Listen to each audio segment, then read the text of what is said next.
On several occasions, my interest in the supernatural has taken me to some of the most prestigious seats of learning in the entire United Kingdom, from the venerable halls of Oxford and Cambridge to the more humble surroundings of inner-city colleges and schools. My pursuit of evidence to substantiate such claims has rarely been fruitful. However, while exploring the University of St. Andrews in Scotland, I found a rather interesting tome hidden away in a dark and musty corner of the campus library. The book itself was unusual, its cover bound in a weathered and blackened leather which unashamedly wore the wrinkles and cracks of time.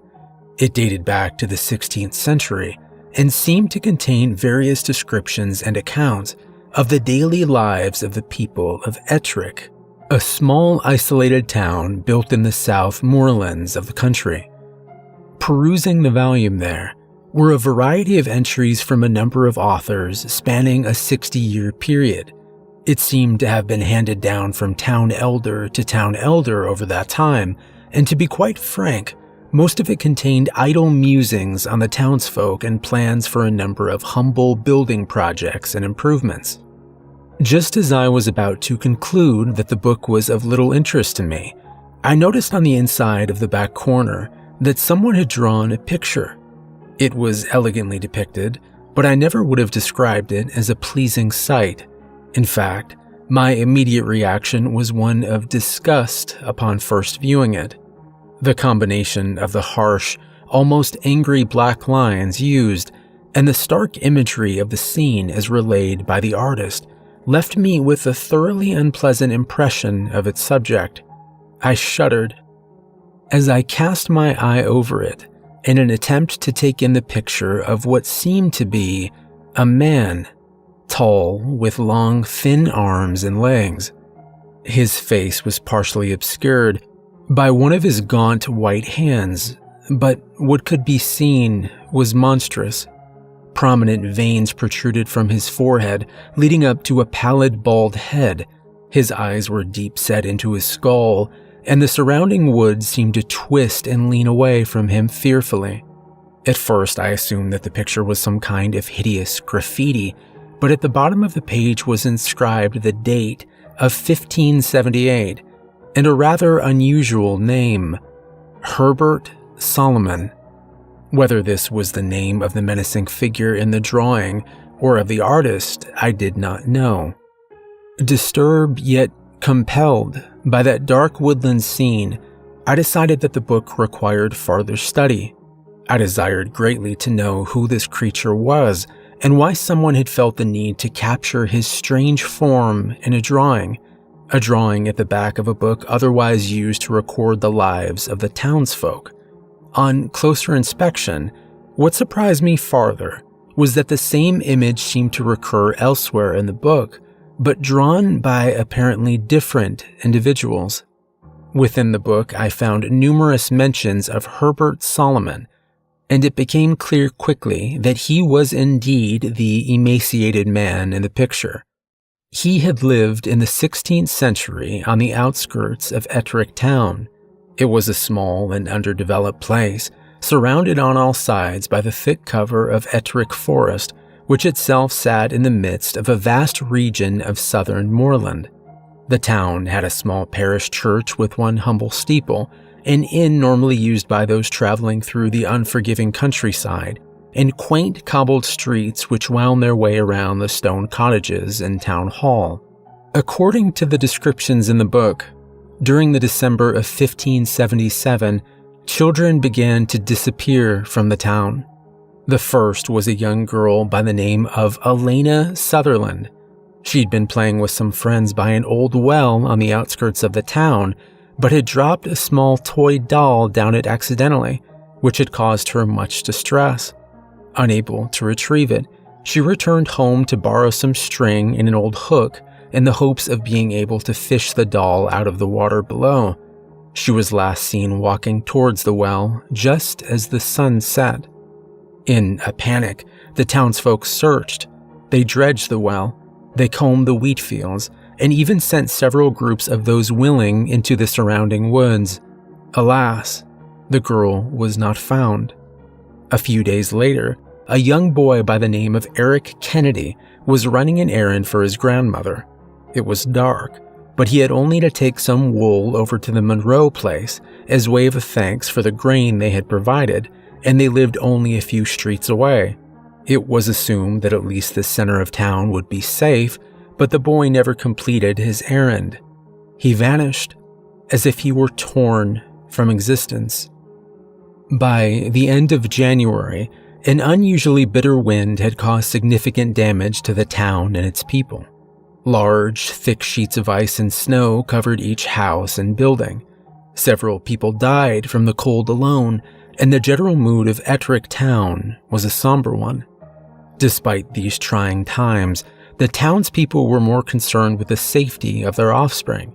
In total, 7 children had now disappeared without rhyme or reason.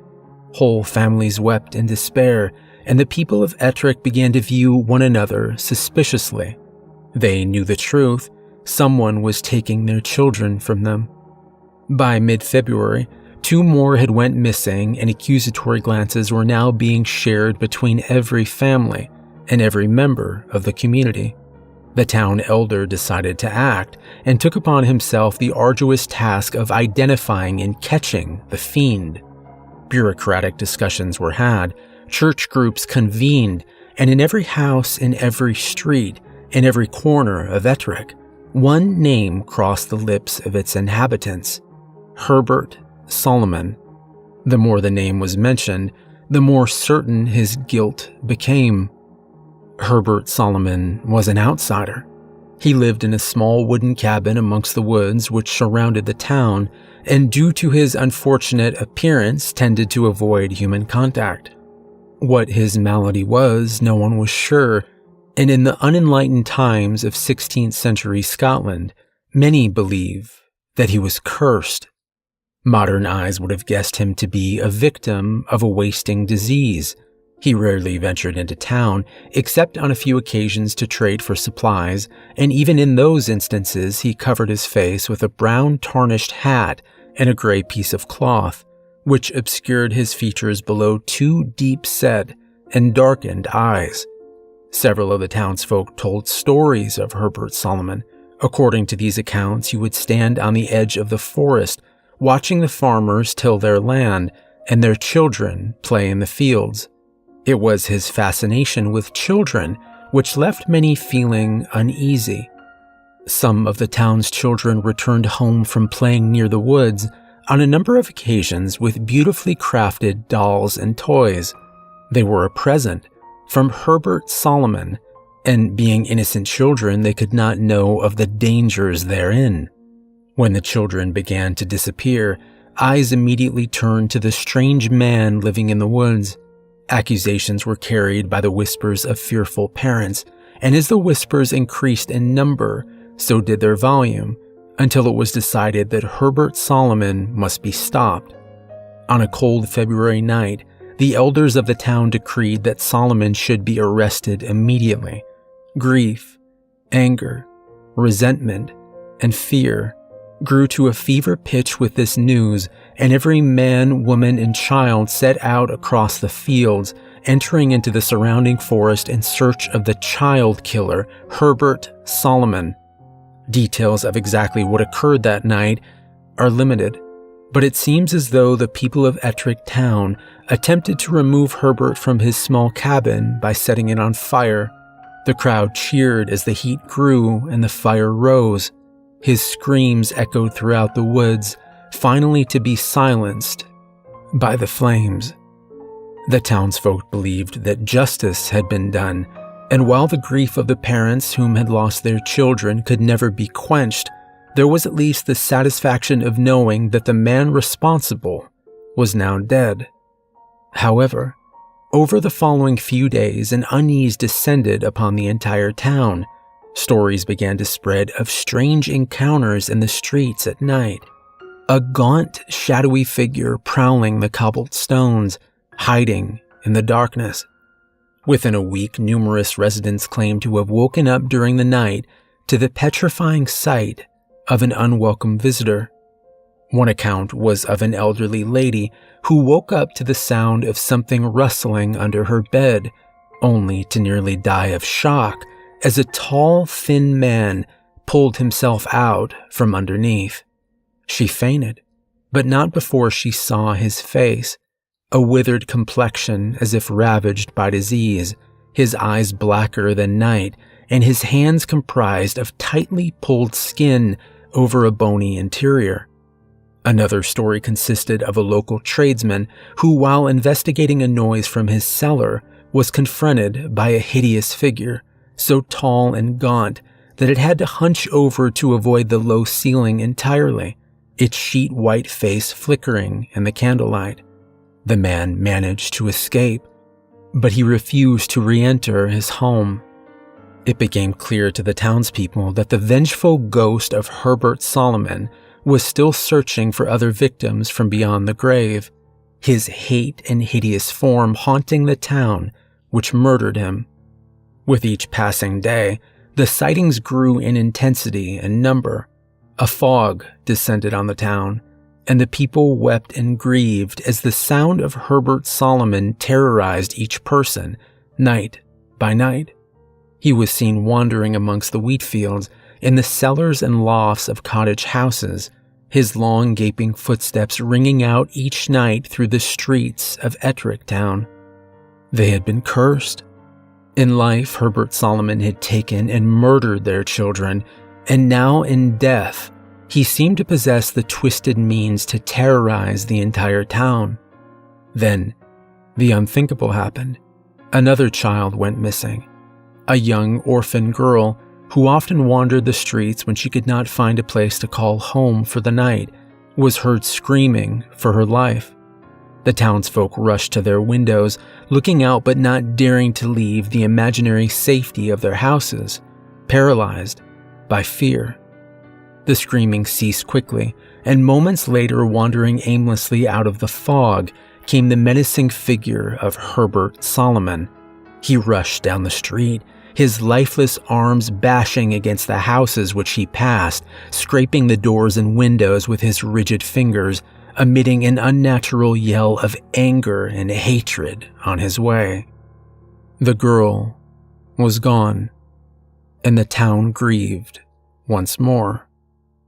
In the preceding days, the fog grew denser, and with it came the unwelcome news of 2 more children taken. One, a girl whom, after having a raging argument with her family, left the house never to be seen again. The other, a boy named Matthew, the son of a notable drunk, who was taken from his own bed by the hands of Solomon while the father lay unconscious from drink. During a church service, the unthinkable happened. Solomon appeared briefly in the aisles of the church, seemingly unaffected by consecrated ground. The congregation whimpered in horror and disdain as his warped, spindly form walked slowly behind a pillar and then vanished. It was indeed a show of influence. Hope was almost lost. Not even a place of worship could deny him, and he was now capable of entering any home at night and then taking whatever or whoever he wished. The town had to act, or abandon the place altogether, but there was no guarantee that the curse of Solomon would not follow. The local vicar, a man by the name of Mackenzie, was asked by the people of Ettrick to use any sacred power which was ordained to him, in an attempt to destroy or banish the spirit of Solomon. A plan was provided. The vicar and a few chosen individuals, armed with torches, swords which had been blessed, and vials of holy water, would take guard over the town, waiting for the cursed figure of that child killer to show his face once more. Then they would confront him. Observing as much of the town as possible from several house windows, roofs, and strategic street corners, Mackenzie's chosen waited. They did not, however, need to wait long.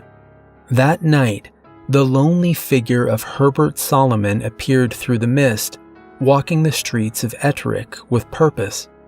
Yells and screams rang out as people alerted one another that Solomon had returned. Families held their children close as dark thoughts consumed the town. Please spare my child. Take another's. Mackenzie was the first to confront him. His will was shaken by the sight of Solomon's hideous pallid face, rotten and ravaged. The gangly, spindling figure stood staring intently at the vicar through black, clouded eyes. Another man now joined, then another. Before long, Herbert Solomon was surrounded. Mackenzie instructed the men to slowly close the circle, drawing their swords with one hand while brandishing flaming torches with the other. Fear gripped them, but they knew that this could be their only chance. Mackenzie threw a vial at Solomon's lumbering feet, and as he uttered a Christian psalm, another man struck out with his torch. The blow crackled as the cloth-covered arm of Solomon caught fire. Cheers rang out from the townsfolk, watching from their homes above, but the man had strayed too close, providing a gap in the circle which Solomon claimed with purpose. He fled. His spindling legs and flailing arms cast spider-like shadows on the walls and cobbled streets as he passed. The townsfolk gave chase, following the pathetic figure as it negotiated each street corner, lane, and courtyard in an attempt to escape their rage. The noise alerted the town. Herbert Solomon is trying to flee. From every home across the town, people poured out of their houses carrying whatever they could as way of a makeshift weapon. They flooded the streets and ran towards the shouts and screams of Solomon's pursuers. With every turn of a cobbled street corner, Solomon was running out of places to hide. Finally, as he stumbled down the town's main street, he stopped. The townsfolk had blocked all escape routes. He was trapped. Mackenzie pushed his way to the front of the crowd, asking for quiet and calm as he approached the hunched, defeated figure of Herbert Solomon. He and his chosen few were going to rid the town of Ettrick of this abomination once and for all. Vial in hand, accompanied by several large bullish men brandishing swords, Mackenzie approached slowly, reciting verses from the Bible. Through dark eyes, Herbert Solomon observed the townsfolk, their faces etched with hate and thoughts of revenge, moving toward him. And then, he simply turned and entered an open doorway next to him. The people gasped, and Mackenzie and his followers rushed inside after him. The house they had entered was still, and lying on the hard wooden floor of the main hallway was the pale body of a young girl. The creaking of floorboards under weight sounded above as numerous pursuers searched the house, disappointed to find nothing. Then something miraculous occurred. The little girl gasped for air. She was alive. She had little or no strength, and all she could do was utter one word: below. In the cellar of the house, Mackenzie found a grim and horrific scene. The floor was covered in blood, and the quite dead body of a man lay face down upon it. Chained to the walls of that dim place were the children who had been taken. They were partially drugged, malnourished, and traumatized, but they were alive. The town rejoiced with the news. Families were reunited. Lives were mended. The mist of a bleak and horrible winter slowly lifted, and all seemed well. On regaining their strength, the children recounted what had befallen them. Each of them had been taken by a man called Tom Sutherland. He was the father of the first girl who had went missing, and it appeared that it was he whom had killed her. No one knew for sure, but many were aware of his bad temper, and on more than one occasion he had beaten poor Elena. Consumed by guilt and loss, Sutherland began taking children at knife point and locking them in his cellar. often drugging them with a local herb and occasionally beating them while pathetically weeping in self-pity. On the day that the children were found, Sutherland entered the cellar drunk, carrying a knife and rope. He began striking the children once more and told them that one would die that day. He untied one of the children and pinned her to the ground with his knees. The knife hovered over her head, but just as he was about to plunge the blade into her, someone entered the house. Sutherland grew ferocious with anger, but whoever was standing at the top of the staircase struck such fear into him that he quickly backpedaled into the cellar. Ducking under the doorway was the tall, scarred figure of Herbert Solomon. At the sight of him, and now being free, the little girl crawled quickly between Herbert's long legs. She was free, but too weak to run. She fainted before she could escape the house. Details of what happened to Tom Sutherland were muddled by the unstable, semi-conscious condition of the witnesses, but it was clear that his neck was broken, his head twisted with such force that it faced an unnatural opposite direction. There were various accounts of subsequent glimpses of Herbert Solomon, and some of the children claimed to find beautifully crafted dolls and toys on occasion sitting at the edge of the woods. But of course, this cannot be substantiated. Indeed, I would have said that the entire story could not be substantiated if it weren't for the events which I experienced several months after reading that old book in the depths of St. Andrew's University.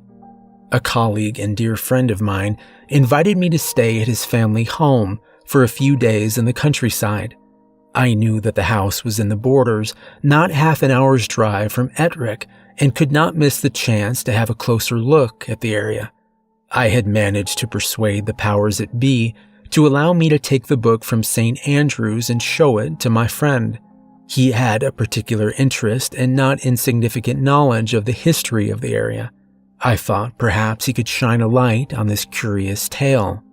His family were very kind to me, and the house and its grounds were serene in the summer sun, with his children playing in the fields, having a carefree and happy time.